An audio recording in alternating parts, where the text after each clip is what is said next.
Episode की शुरुआत में दिखाया जाता है मोजेशी कुछ लकड़ी से कुछ बना रहा होता है। तभी वहाँ पर मिस्टर किम आ जाते हैं। उसे पूछते हैं कि तुम क्या कर रहे हो। वो बताता है कि मैं अमेरिकन किसी लड़ने की तैयारी कर रहा हूँ। वो लकड़ी से किसी नुकीली चीज़ को बना रहा होता है।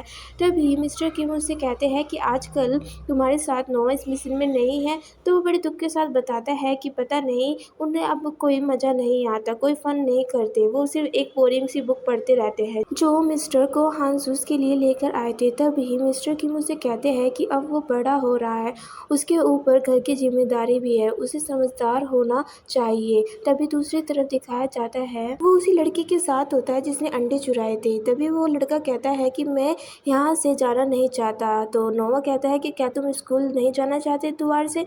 तो वो कहता है तो कि तुम तो फेमस थे स्कूल में। तो बताता है कि नहीं, ऐसा कुछ नहीं है, वो बस मैं अपने फादर की वजह से फेमस था। वो बताता है। तभी नोवा उसे खड़ा होकर पूछता है क्या हम दोस्त हैं। लड़का कहता है कि सुनो, मैंने तुम्हारे साथ जितना भी गलत करा है मैं उसके लिए शर्मिंदा हूँ, मैं तुमसे माफ़ी मांगता हूँ। वो उससे सॉरी भी कहता है और दोस्ती के लिए अपना हाथ आगे बढ़ाता है।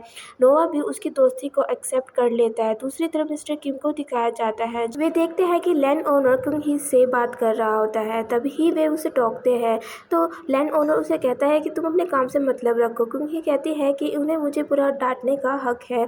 तभी लैंड ओनर गुस्से से मिस्टर किम को काम करने के लिए कहता है। तभी दूसरी तरफ संजय को दिखाया जाता है। देखते हैं कि हांसू की गाड़ी फिर से आ रही है।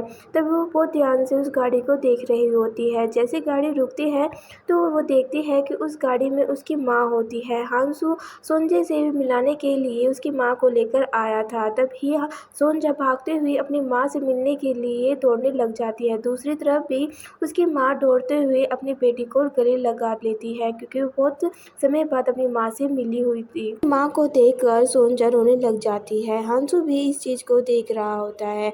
वो कहती है कि माँ आप ठीक है। तभी वो कहती है कि आप मेरे साथ घर पर चले। दूसरी तरफ सोलमोन की दादी को दिखाया जाता है जो टीवी देखते हुए सो जाती है।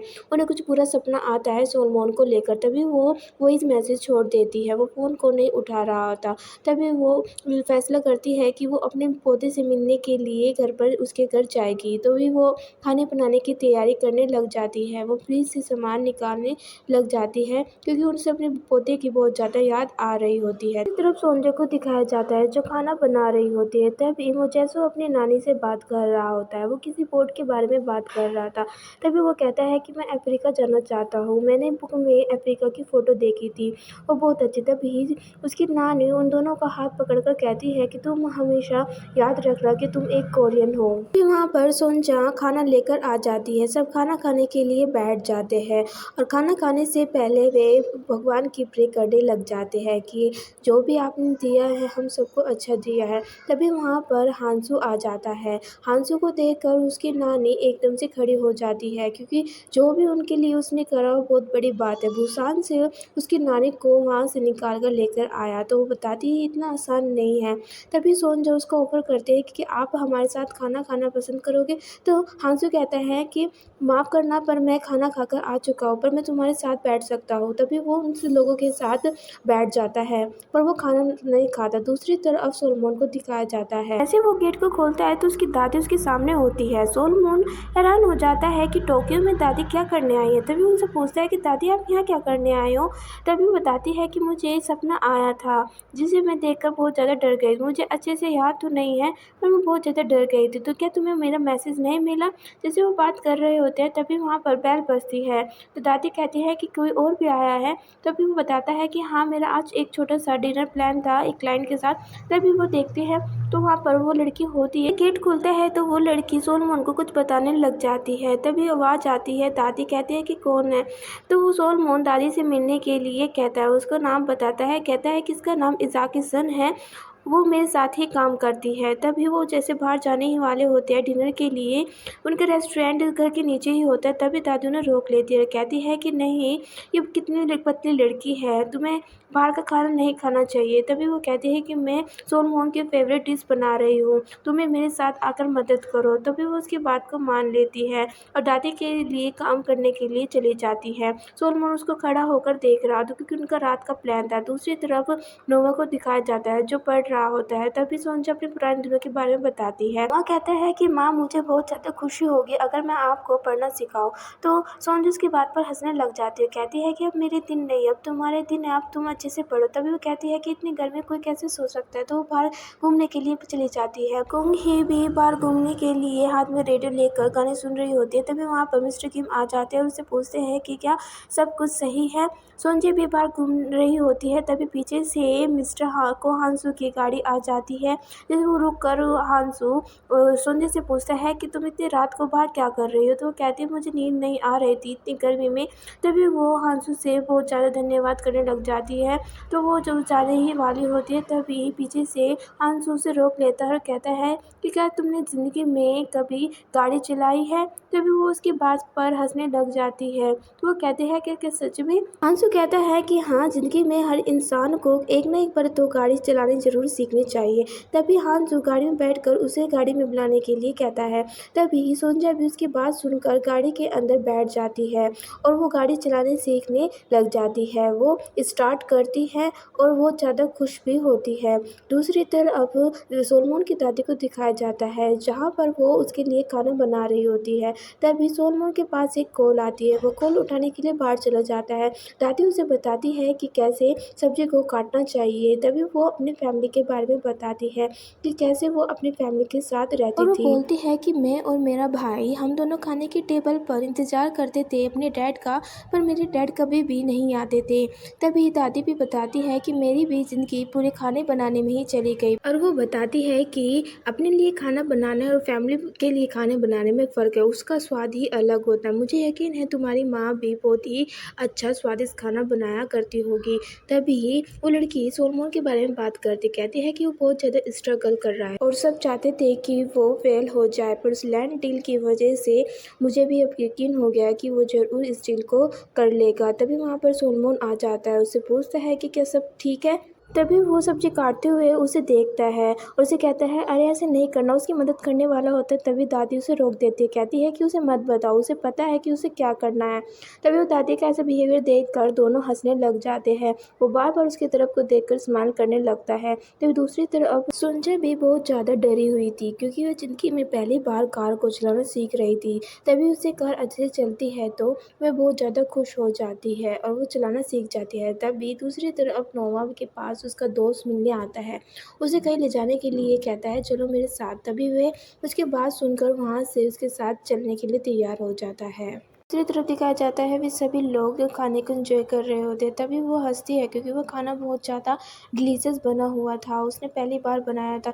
तभी सोलमन कहता है कि मुझे लगता है दादी तुम्हें पसंद करने लगी है। तभी वो कहती है कि तुम क्या बात कर रहे हो, अगर मैं इसे पसंद नहीं करूँ तो वो हंसने लग जाता है। दादी उससे पूछती है कि तुम कितने लंबे समय तक काम करती हो, क्या तुम अपने काम को एंजॉय भी करती हो। तो वो लड़की कहती है कि मैं अपने काम को लेकर खुद पर प्राउड फील करती हूँ, मुझे बहुत अच्छा लगता है और ज़्यादा तो मुझे तब अच्छा लगता है जब मेरा कोई टफ डे चल रहा हो, बहुत ज़्यादा काम हो। तभी वो लड़की सोलमन बिजनेस के बारे में बात करने लग जाते हैं क्योंकि वो किसी एक प्रोजेक्ट पे काम कर रही होती है। दादी भी उनके बीच में बैठी हुई उनकी बातों को सुन रही होती है। तभी सोलमन भी कहता है कि तुम बहुत अच्छी मेहनत करती हो, तुम्हें ज़रूर एक दिन बहुत बड़ी सफलता मिलेगी। वे दोनों अपने बिजनेस के बारे में बात करते रहते हैं। तभी दादी लड़की से कहती है कि तुम्हें देखकर लगता है कि तुम इस चीज़ को लेकर बहुत ज़्यादा एक्साइटेड हो। तभी दोनों हंसने लग जाते हैं।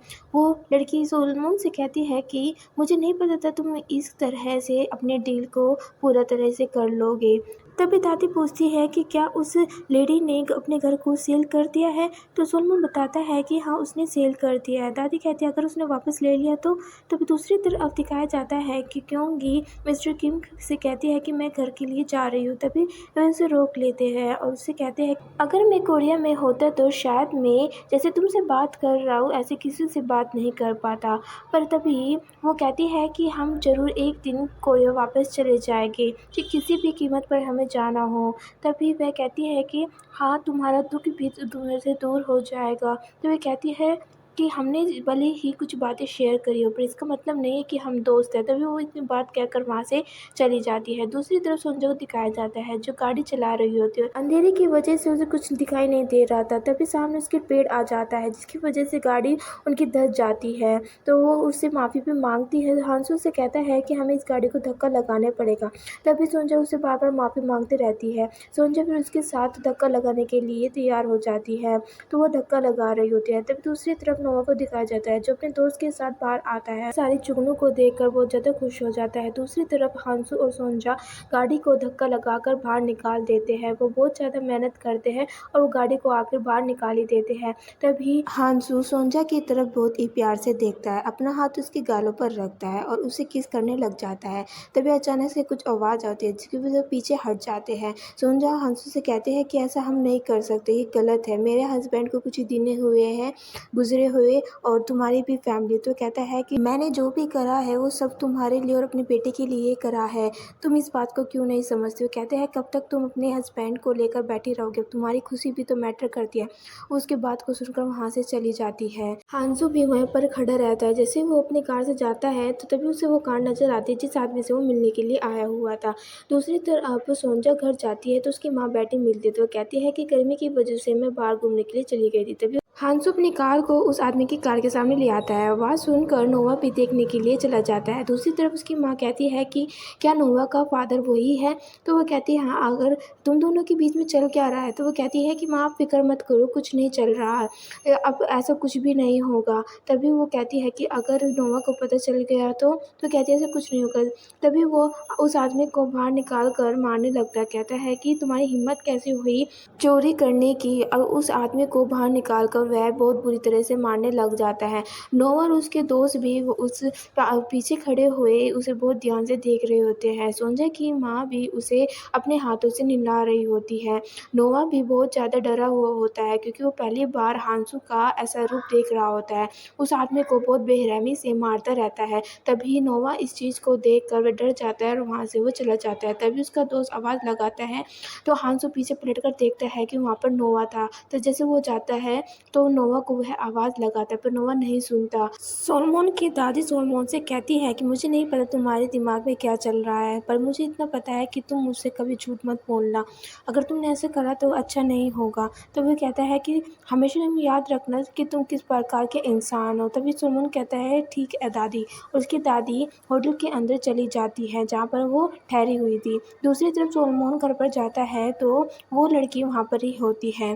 तभी वो सोलमोन उसकी तरफ आगे बढ़ने लग जाता है और वो बहुत ज़्यादा क्लोज आ जाते हैं और किस करने लग जाते हैं। दूसरी तरफ दिखाया जाता है सभी लोग काम कर रहे होते हैं क्योंकि भी मिस्टर किम को पानी पिलाती है और सभी लोग वहाँ पर बहुत अच्छे से काम कर रहे होते हैं। कड़ी धूप में वो बहुत ही मेहनत से काम कर रहे होते हैं और शाम के समय वे कैंडल लाइट को लेकर उस नदी में छोड़ देते हैं। वो अपने कुछ त्यौहार को सेलिब्रेट करते हैं। जैसे ही वे रात के समय सोने जाते हैं तो वहाँ पर रात को अलार्म बजता है कि वहाँ जाकर देखते हैं तो वहाँ पर जहाँ पर वे काम कर रहे थे वहाँ पर आग लग गई। उनकी सारी मेहनत पर पानी फिर गया है, मतलब आग लग गई है। तभी वे जाकर देखते हैं तो क्योंगी को बहुत ज़्यादा दुख होता है क्योंकि वो बहुत ज़्यादा उसने मेहनत करी हुई थी इतनी कड़ी धूप में। जैसे सुबह जाते हैं तो वे सारी चीज़ जल चुकी होती है क्योंकि उसे देखकर बहुत ज़्यादा दुखी हो जाती है। मिस्टर किम उसकी तरफ देखते हैं तो क्योंकि वहाँ से भाग जाती है और वो भागते भागते जंगल की तरफ चली जाती है। मिस्टर किम भी उसका पीछा करते हुए क्योंगी के पास पहुँच जाते उसे रोक कर कहते हैं कि क्योंगी तुम रुक जाओ। क्योंकि भी रुककर मिस्टर किम से सवाल करती है कि आखिर कब तक ऐसा चलता रहेगा, कब तक हम ऐसे मरते रहेंगे, मुझे यहाँ पर नहीं रहना, हम कोरिया वापस कब जाएंगे, आखिर ये लोग हमारा पीछे क्यों नहीं छोड़ देते, हम कब तक इतनी मेहनत करते रहेंगे। मिस्टर किम भी कहता है कि मैं भी यहाँ पर मरना नहीं चाहता, हम ज़रूर कोरिया वापस जाएंगे। तो क्योंकि उनकी बात को सुनकर रोने लग जाती, रोते रोते और नीचे बैठ जाती है।